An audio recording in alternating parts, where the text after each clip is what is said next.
देखो, भावना करनी क्या है, मानना पड़े। जैसे माँ है तो माँ में माँ की भावना कैसे करें, कभी प्रश्न आता है क्या?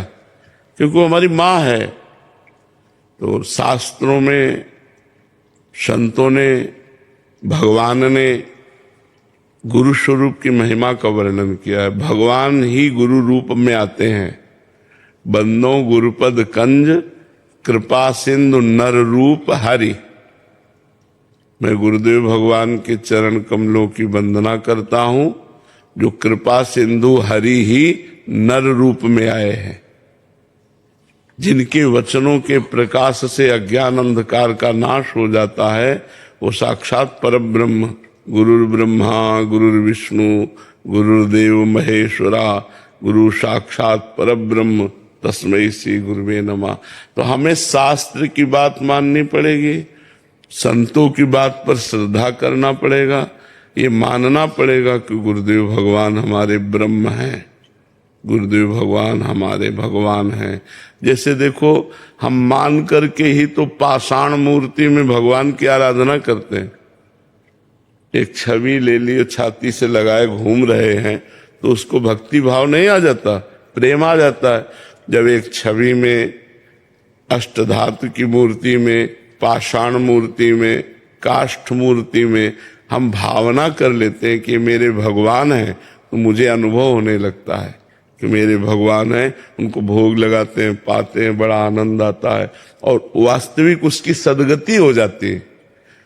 तो चलते फिरते चैतन्य घन सदगुरुदेव में भगवान की भावना करना कौन कठिन है? अपने सनातन धर्मावलंबी तो पाषाण में भगवान की भावना कर लेते हैं। तो चलते फिरते मनुष्याकार में यदि हम भगवान की भावना करें तो कौन सी कठिन बात है? भावना करनी मेरे गुरुदेव भगवान, और फिर धीरे धीरे आपको अनुभव होने लगेगा कि मेरे गुरुदेव भगवान है। पर ये भावना पहले करनी होती, पहले भावना करनी होती। उसी भाव से, उसी अदब से हम रहें। जय बार गुरुदेव सामने पड़े तय बार प्रणाम करें, जय बार गुरुदेव आवे उठ के खड़े हो जाएं हाथ जोड़ करके, उनकी पादुका, उनके आसन का सम्मान करें। वो जिस आसन पर बैठते हैं उसे भगवत भाव से, उनकी पादुका का सम्मान, उनके द्वारा दिए हुए नाम मंत्र का जप, तब भावना आएगी कि गुरुदेव ही प्रभु है, प्रभु ही गुरुदेव है। और जिसको ऐसी भावना आ गई वो तो निर्विघ्न भगवान की प्राप्ति कर लेता है। हिमांशु जी, श्री हरिवंश। राधे राधे महाराज जी। गुरु जी, ऐसा क्या क्या करें जिससे नाम जप खूब अधिक से अधिक हो? पवित्र भोजन सबसे पहले। जैसा खाओ अन्न वैसा बने मन। तो यदि हमें भजनानंदी मन बनाना है तो हमें भोजन सही पाना होगा। जिसका भोजन नीरस उसका भजन सरस, और जिसका भोजन सरस उसका भजन नीरस। ये पक्की बात समझ लो।